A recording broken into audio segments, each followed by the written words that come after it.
Akşamınız xeyir olsun. Allah bu cümə gecəsini hər birimiz üçün mübarək eləsin inşallah.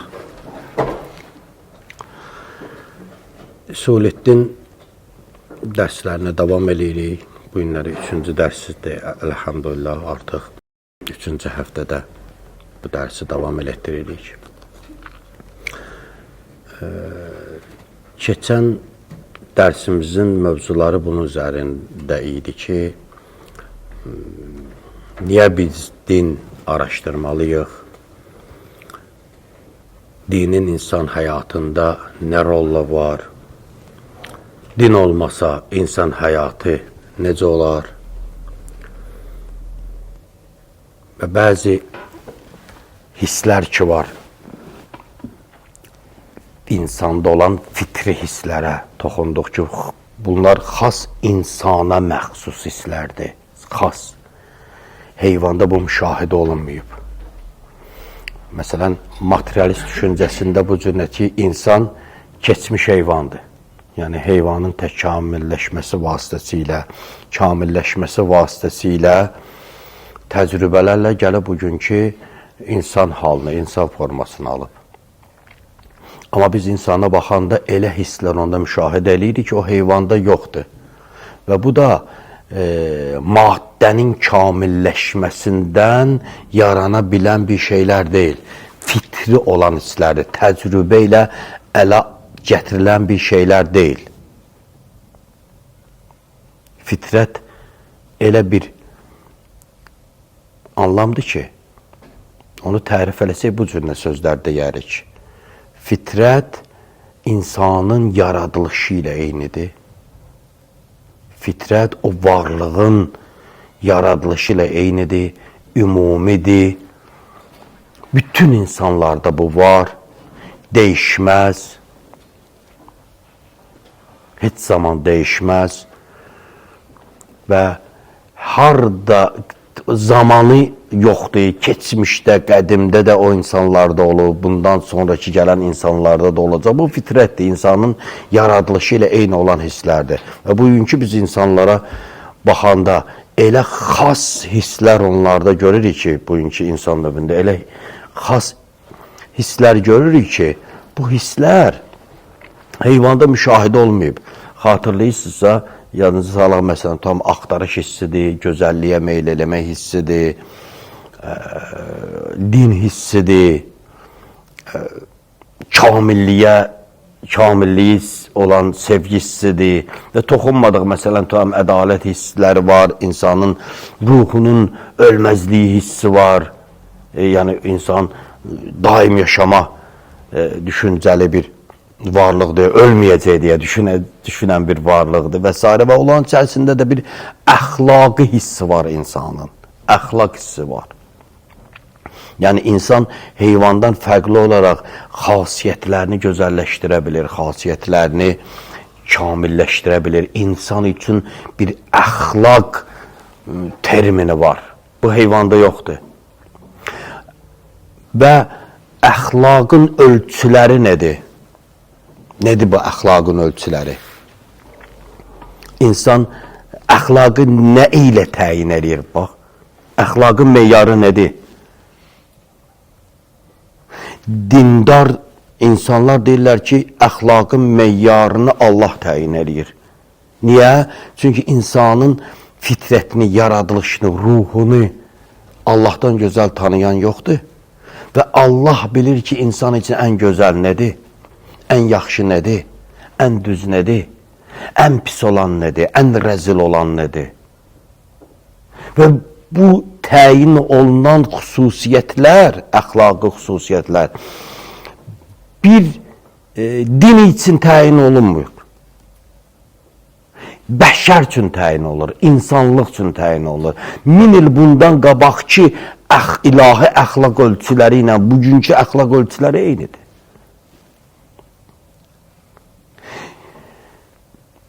Keçmiş sivilizasiya ilə bugünkü sivilizasiyanın arasında bundan sonra daha da kamil sivilizasiyalar gəlmiş olacaq. Yenə əxlaq ölçüləri eynidir. Oğurluq hər yerdə nədir? Pisdir. Zina hər yerdə pisdir. Hər zamanda pisdir. Bütün insanlar üçün pisdir. Amma materialist düşüncəsi ilə, dinsiz düşüncə ilə biz əxlaqı necə ölçə bilərik? Əxlaq ölçülərinin meyarı nədir? Neynə təyin oluna bilir? Ümumiyyətlə, materialistlər neynə düşünürlər? Çox maraqlıdır bu sual. İstəyirəm bura qayıdım. Neynə ölçürlər?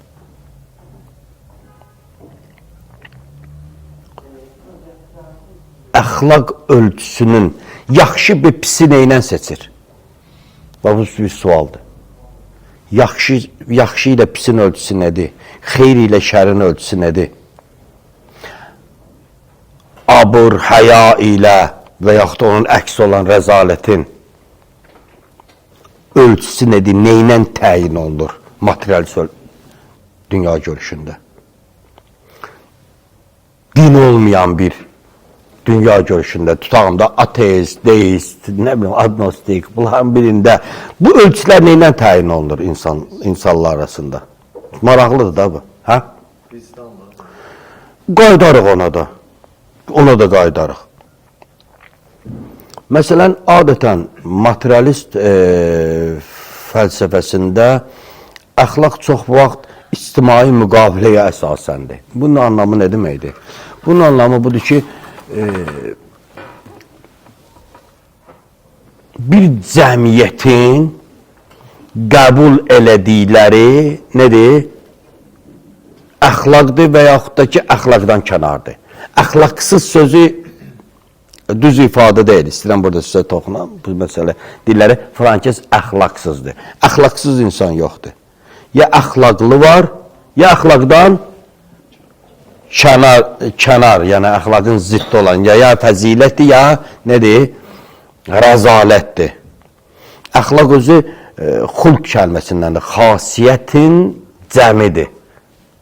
İnsanı xüsusiyyətlərinin, xasiyyətlərinin cəminə deyərlər əxlaq. Yaxşı əxlaq var, pis əxlaq var. Bax, materialist dünya görüşündəki olan əxlaq prinsipləri. Nəzər salanda görürsən ki, mütləq xeyir yoxdur. Mütləq pis yoxdur və mütləq də nədir? Xeyir, yaxşı yoxdur. Mütləq deyil. Niyə mütləq deyil? Çünki yaxşılıq faydalı olan şeydir. Pislik zərərli olan bir şeydir. Əgər fayda verirsə bu nədir? Yaxşıdır. Ziyan verirsə bu nədir? Pisdir, əxlaq. Biri belə deyə də biz öz dilimizlə. Biri əxlaqdır, biri əxlaqsızlıqdır. Zahirdə bu necə görsənir? Çox qəşəng səslənir. Bir şey fayda verirsə, nədir? Bu yaxşılıqdır, bir şey ziyan verirsə, bu nədir? Pisdir. Amma bu zahirdə belə görsənir. Həqiqətdə isə sabitlik yoxdur burada. Sabitdir. Niyə? Çünki insanlara görə dəyişir. Cəmiyyətlərə görə dəyişir. Dövrə görə dəyişir. Cəmiyyətə görə dəyişir. Mümkündür ki, yəni bir cəmiyyətdə əxlaq sayılan bir şey, digər cəmiyyətdə nədir? Əxlaqsızlıqdır. Bir dövrdə əxlaq sayılan bir şey, digər dövrdə əxlaqsızlıqdır. Bir zamanda əxlaq sayılan bir şey, digər zamanda nədir? Əxlaqsızdır. Hətta bir məkanda əxlaq sayılan bir şey, digər məkanda nədir? Əxlaqsızlıqdır. Məsələn, bax, bir qrup insanlar var, bir qrup ideya var. Məsələn, onların nəzərində, o ideyanın nəzərində oğurluq eləmək pis deyil.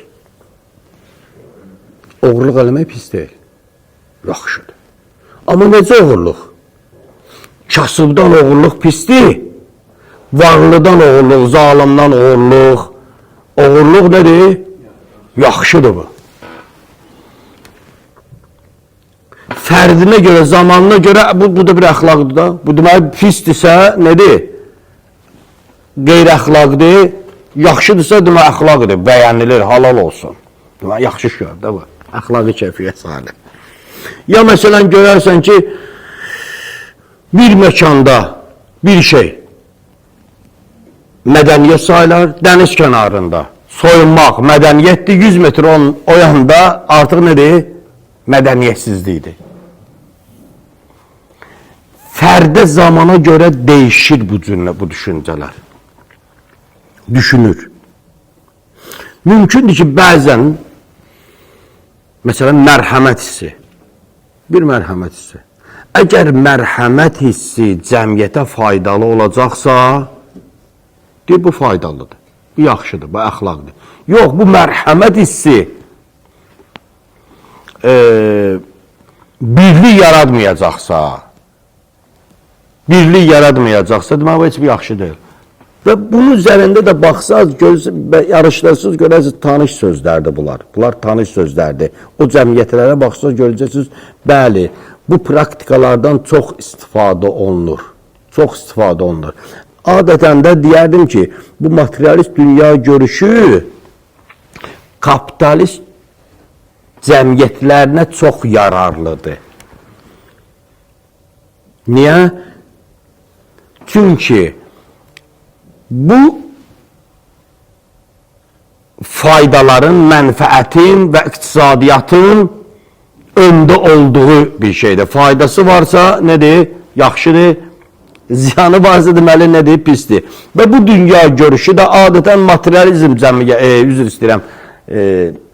kapitalist cəmiyyətlərinə çox yarayır və görərsin, kapitalist cəmiyyətlər adətən dinçiliyə deyil, materializmə daha çox neynirlər?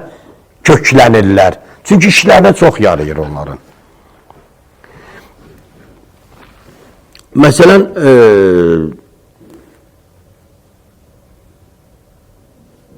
belə bir sual verərsiniz. Belə bir sual vermək olar ki, məsələn, Marks,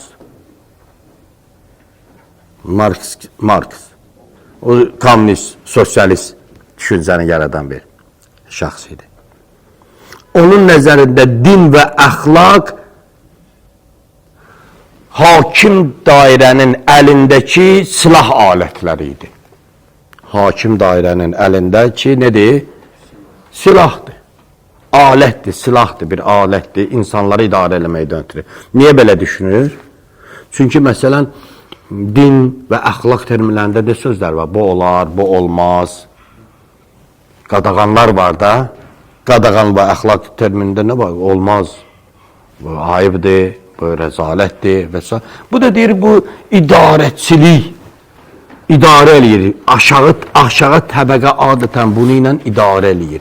Və sözümüzün geçini bundadır ki, bəğləsən, nəyə toxundun? Məsələn, vicdan məsələ. Axı, belə deyək, vicdanın özü, vicdan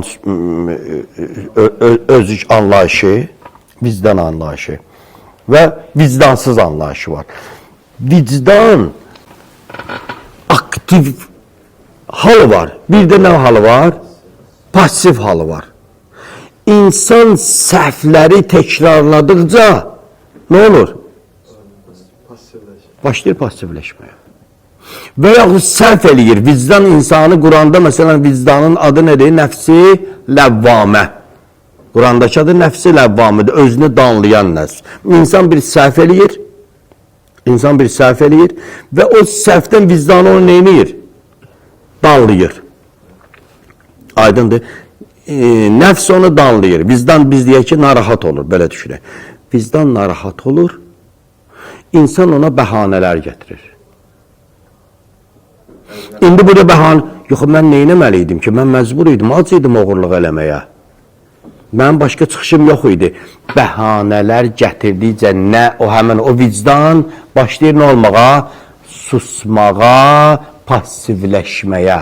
İndi mənim deyəcəyim söz odur ki, o pis və yaxşı anlayışı bəs hardan gəlir? Pisi və yaxşını nə təyin edir bizim üçün? Əgər insanın təyin elədiyi mənfəətlər üzərində təyin olunan pis, yaxşı anlayışıdırsa, vicdan heç narahat olmayacaq. Daha da bəhanə gətirəcək ki, bu mənə faydalı idi, mən bunu götürdüm, oğurladım. Vicdan ruha aid olduğu bir şey, bir hisdirsə və ruhu da nədir? Tanıyan, yaradan birisi onun için ne eləyir? Qanunlar qoyur. Ruhu tanıyan, insanın fitrətini tanıyan, insanın xüsusiyyətlərini tanıyan, nə onun vicdanını narahat eləyər? Onlar onun için qadağan qoyur. İnsan bilə bilməz onu. Təcrübələrlə bilər, amma tam bilə bilməz. Təcrübələrlə. O təcrübələr də adətən köhnə dinlərdən yaranan nələrdir? Düşüncələrdir bəzən. İnsanda formalaşıb olar. Bax, bu günlər biz bir Azərbaycanlıyıq. Bir Azərbaycanlıyıq. Hətta cəmiyyətimizdə ateistlər də var, düzdür?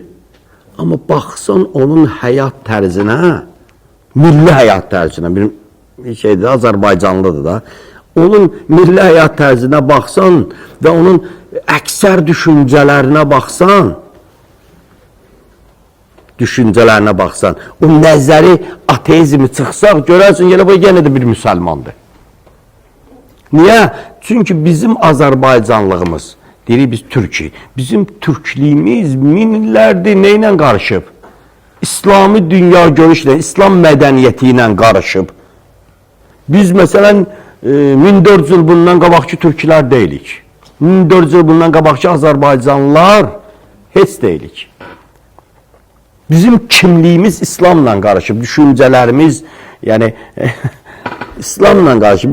Biz bir müsəlman kimi düşünürük. O özündən aslı olmayaraq da bəzi nəzərləri qoysun, görəsin yenə də hələ səninlə danışanda sən heç eləməzsən ki, bu ateistdir. Məsələn, tutan biz qeyrət deyirik. Bunu nə təyin elədi biz üçün? Materialist dünya görüşündə qeyrət deyilən bir məhfum var. Ailə namusu deyilən bir məhfum var. Bu günləri şəhadət deyilən bir məhfum var. Allah şəhidlərimizə rəhmət eləsin. Ateizm dünya görüşündə nə var burada? Axı, fayda mənim öz üzərimdən götürülürsə, niyə mən canımı verməliyəm axı? Niyə mən canımı verməliyəm? Niyə mən ölməliyəm? Niyə mən ölməliyəm? Vətən sağ olacaq. Mən olmayandan sonra niyə vətən sağ olsun ki? Bax, bu materialist dünya görüşü. Amma idealist dünya görüşü, dini dünya görüşü tamam başqa üzrə fərqli. Başqa üzrə baxır bu məsələlərə. Və ona görə də mütləq insan din araşdırmalı və ruhunun dinə ehtiyacı var. Necə Quran-ı Kərimdə söylədik, Əla bi zikrillahi tətməinnul qulub. Qəlblər fəqət Allahı zikr eləməklə nə olur? Aramlıq tapır, rahatlaşır. İndi gələk buraya yetişək ki, biz hansı yolları ilə dinin haqq olmasını biləcəyik ki, din seçəcəyik ki, məsələn, bu İslam digərlərindən düzdür və yaxud da ki, teizm materializmlə düzdür. Hansı yol? Din düzdür, bəlkə heç düz deyil, bəlkə biz elə alladırıq özümüzü. Bəlkə nə din var, başqa bir şey, vəhiy var, bəlkə biz özümüzü alladırıq, bəlkə özümüzü inandırmışıq. Ağlımızın qəbul eləmədiyi bir şeydir, fitrətimizin inkar elədiyi bir şeydir. Biz bunları araşdırmalıyıq və bu həqiqətləri tapmalıyıq. Amma hansı yollarla? Hansı yollarla biz araşdırmalıyıq? Bu neçə növ tanımaq var ki, biz hansı yollarla gedib bu həqiqətləri tapmalıyıq. Əziz möhtərəm alimlərimiz buyururlar ki, 4 növ tanımaq var. 4 növ, yəni ətraf aləmi 4 növ ilə tanınır. Birincisi elmi və təcrübi yolu ilə. Elmi və təcrübi yolu ilə tanımaq. Təcrübi yolu ilə dedikdə, yəni insanın zahiri hiss orqanları ilə tanımaq. Zahiri hiss orqanları hansılardır? Görmə, eşitmə, dad bilmə, iyi bilmə, bir də ləms, yəni toxunaraq nə etmə, hiss eləmə. Bu laboratoriyalardakı baş verən, məsələn tutam ki, bu hissiyatlar ilə fizika bunun üzərində durur, kimya bunun üzərində durur, digər təcrübə elmlər deyirlər də, təcrübə elmlər laboratoriyalarda, praktikalarla hasil olunan elmlər ki var, kimya, fizika, nə bilim, anatomiya, digərləri. Bunlar həmən bu elmi və təcrübi, praktiki olan elmlərin üzərində, bu hisslərlə düzəlir. Məsələn, su. Bunu içəcəksən biləcəksən sudur, ya görəcəksən biləcəksən sudur, toxunacaqsan deyəcəksən bu, məsələn, rutubətlidir. Belənçinəsən suyu tanıya bilmirsən. Ağılla oturacaqsan suyu tanıya bilmirsən. Mütləq təcrübə yolu iləndir. Bu da bu dediyimiz 5 zahiri hisslərlə başa gəlir. İndi biz, belə deyək, bunu ilə Allahı tanıya bilirikmi? Bu hisslərlə Allahı tanımaq mümkündürmü? Görmə ilə, eşitmə ilə, duyğularımızla, qoxu bilmə ilə Allahı tanımaq, dinin haqq olub olmadığını tanımaq mümkündürmü? Deyir, mümkündür. Bu maddi məsələdir, mücərrəd işlərdir bunlar. Sən mələk maddə deyilsən, onu maddədə axtarasan mələyi. Mələk mücərrəddir. O mücərrəd olanı sən bu zahiri hissləri ilə tanıya bilməzsən, təcrübələrlə tanıya bilməzsən. Nə böyründə fizik olursansa ol, sən laboratoriyada Allah tapa bilməzsən.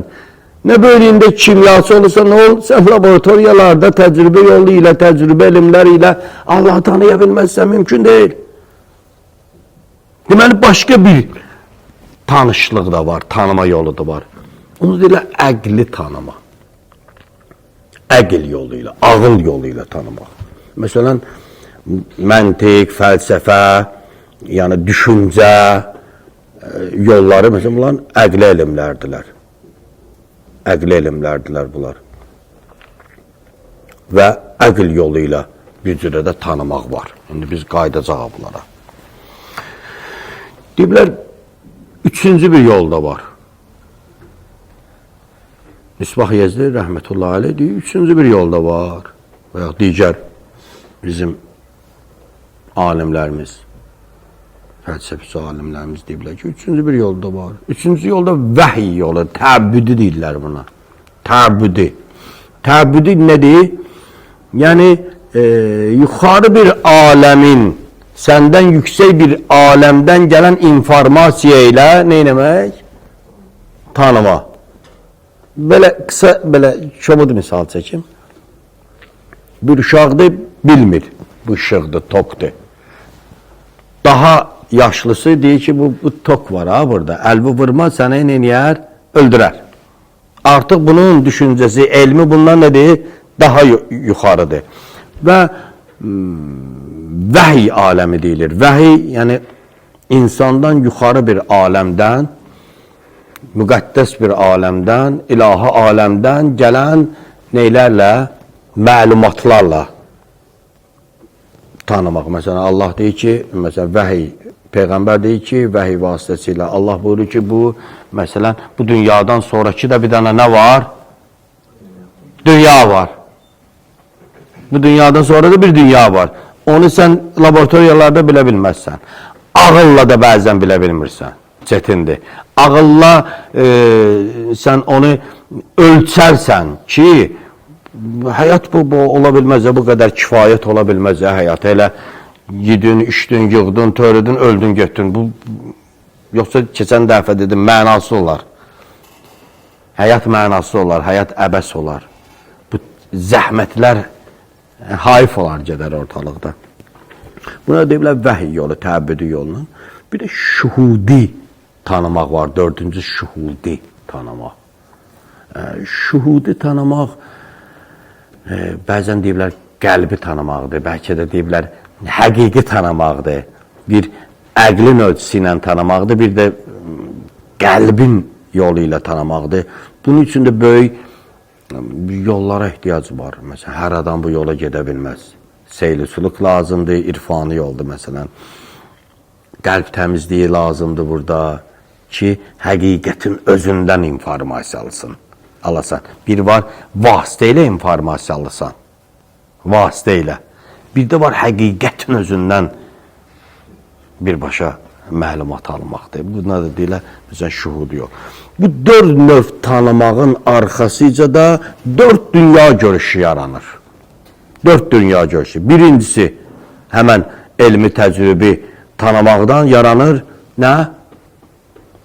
Elmi dünya görüşü. Elmi dünya görüşü. Əlbəttə təcrübə elmilərdən gedir söhbət. Elmi dünya görüşü. İkincisi fəlsəfi dünya görüşü. Üçüncüsü dini dünya görüşüdür. Və dördüncüsü də nədir? İrfani dünya görüşü. Bir dənə bu dünya görüşləri yaranır və bunların hər birinin özünün həyatı, aləmi tanımaqdan ötürü bir dənə nədir? Yolları var. Yolları var. İndi bunların içərisində müştərək olan bir yol var ki, o həm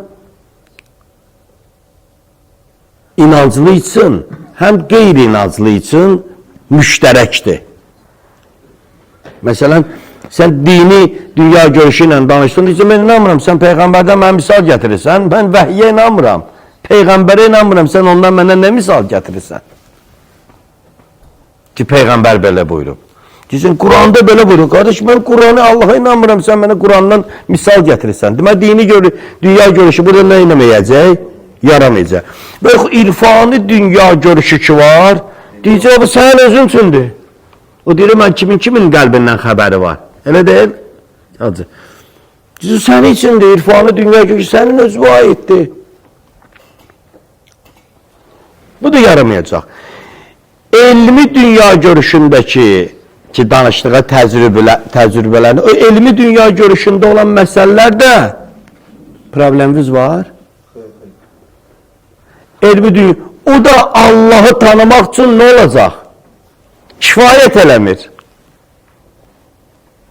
Toxunmaqla Allahı tanımaq olar. Lən tərani. Gözlə Allahı görmək olar. Olmaz. Bu olmayacaq. Deməli, bunların içərisində müştərək olan hansıdır? Əql. Bir söz var, deyir, heç kəs ağlından şayətçil deyil. Yəni, əqli, fəlsəfi, məntiqi dünya görüşü ki, biz bunu ilə, məsələn, müzakirə eləyəndə, bəhslər, diskussiyalar aparanda, bunların heç birinə biz irfani, dini, dünya görüşlərinə nə eləmirik? İstinad eləmirik. Deyirik ki, məsələn, deyirsən, Allah yoxdur, gəl buradan qanunlar var.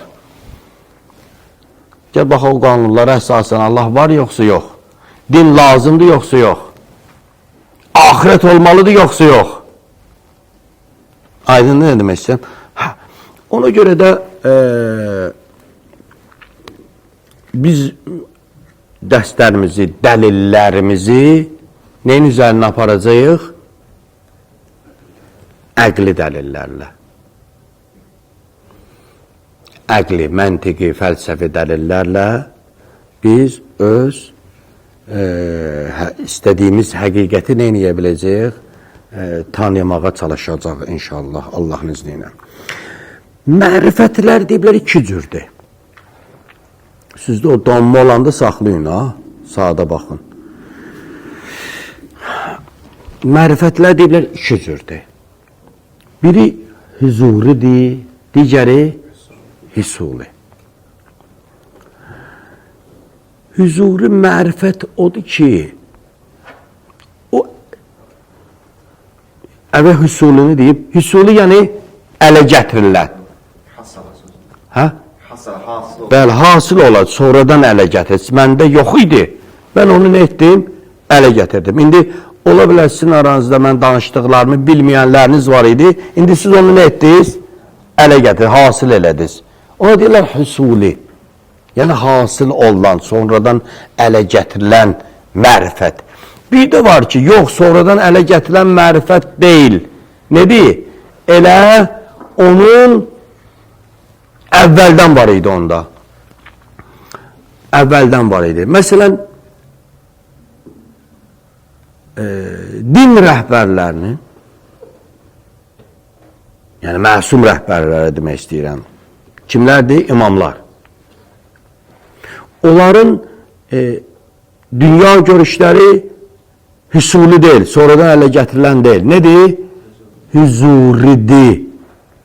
Yəni müəllim ilə, müəyyən təcrübələr ilə, müəyyən məntiq, fəlsəfə falan, bunlar ilə ələ gətirilən deyil. Onlarda elə Elm hazırdır. elm hazırdır, hüzuridir. Kökdə var onlarda. Məsələn, İmam Məhdi Cəlallahu Fərəcəhin 5 yaşındakı o danışıqları ki var idi, atası şəhid olandan sonra, alimlər üçün bir tane dərsdir. Ya İmam Cavad əleyhissalam, 9-cu İmam əleyhissalamın 9 yaşındakı o sözləri nə baxanda deyirsən, bu bir daha alimdir, bu haçan öyrəndi. Heç atası ilə də nə eləməmişdi? O qədər də ünsiyyəti görüşü olmamışdı, dilin atasından öyrənmişdi. Bunlara deyərlər hüzuri. Hazır idi, bunların özlərində idi. Amma digər kəslərin, bizi kimi kəslərin neyi var?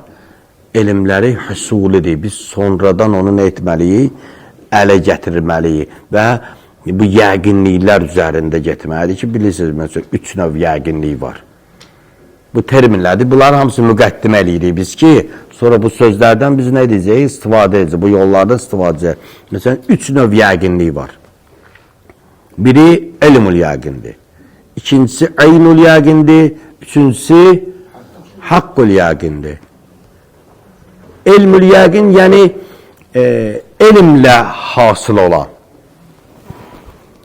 Elmlə hasıl olan yəqin. Bir yəqinlidir ki, sən misallı belə çəkirlər bunun. Daha yaxşı bundan misal çəkmək istəməzdim. Heç yoxumuzdur da. Deyir, uzaqdan baxırsan, görürsən ki, nə var?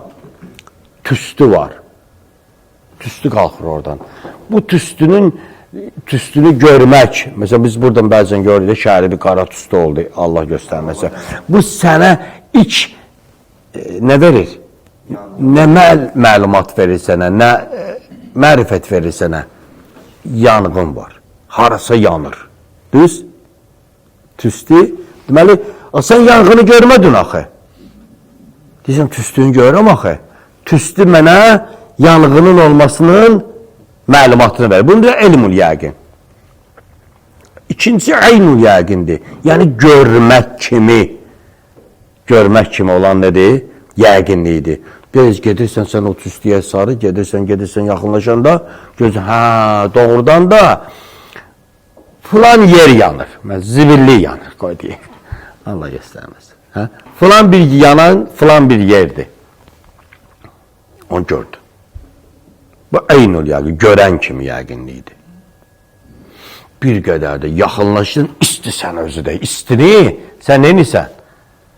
Hiss edir, bu deyir, haqqul yəqindir. Artıq sən vasitələrlə deyil, artıq birbaşa nədir? Onun içərisindədir. Bu haqqul yəqinə bəzən deyiblər ki, nədir? Həmən o irfanı nədir? Dünya görüşü, özün təmasdasan, vasitələrsiz. Allah bizi həqiqətə yetişdirsin inşallah. Allah bu dərslərimizi davamlı eləsin. İstər-istəməz vaxtda tamam oldu, elhamdülillah, Allah'ın izniyle. Allah müvəffəq eləsin. Gələn dərsə suallarınız olanda, suallarla da, dərs haqqında suallarınız olanda, əlavə suallar yox, dərs haqqında suallarınız olanda inşallah ki yazarsınız, o vaxtda biz cavab verərik. Siz sual vermirsiniz, biz sual vereceğiz. Esselamu Aleyküm ve Rahmetullah.